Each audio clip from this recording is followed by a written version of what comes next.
बड़ी रंगदार हाँ सुनो साली हमार बड़ू बड़ी रंगदार लोटा तू बनिया पियाई रे तू सुनो साली जीजा के मनवा बहलाई रे तू सुनो साली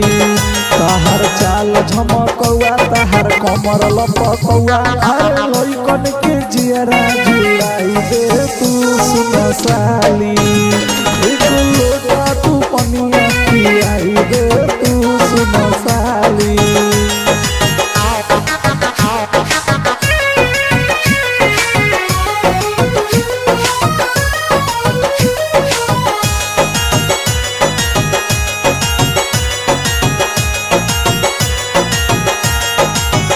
तोहे देखी रविंदर के डोल गई मनवा अभिषेक भाई के तू सजाई दे सपनवा